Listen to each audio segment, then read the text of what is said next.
Kiev, Ukraine. Authorities in Belarus have detained about 500 people during weekend protests against the country's authoritarian president, who has claimed a sixth term in office in an election widely seen as rigged.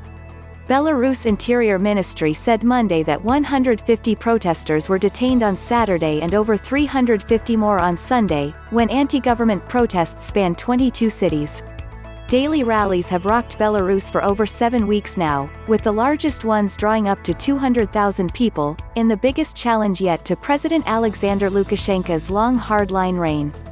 About 100,000 demonstrators marched in the Belarusian capital of Minsk on Sunday, demanding the resignation of Lukashenko, who has cracked down hard on opposition and independent news media during 26 years in power.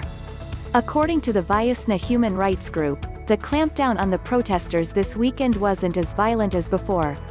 Repressions get stuck when more than 100,000 people take to the streets, Viasna head Ales Bialiatski said.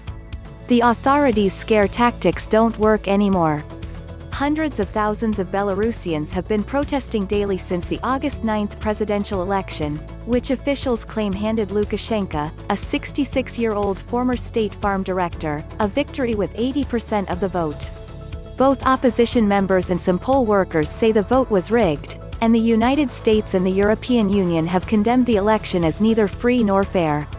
Many European countries have refused to recognize Lukashenko as the legitimate leader after his unexpected inauguration earlier this week.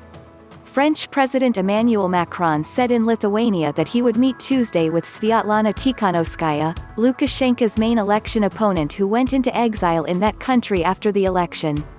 Macron also said that it is important for France to reengage with Russia, although he acknowledged that the prospect of dialogue with Moscow is a sensitive issue, particularly in the Baltics. Russia and Belarus are allies, and Russian President Vladimir Putin has recognized Lukashenko as Belarus' legitimate leader.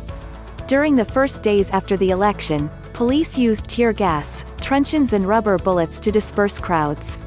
Some protesters died, many were injured and nearly 7,000 were detained. Amid international outrage over the violent suppression of the protests, Belarusian authorities switched to prosecuting top activists.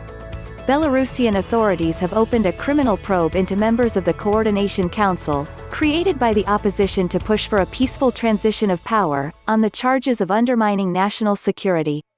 Many members have been arrested or forced to leave the country. On Monday, Svetlana Alexievich, the winner of the 2015 Nobel Prize in Literature and the only member of the Council's executive presidium still free in Belarus, left for Germany.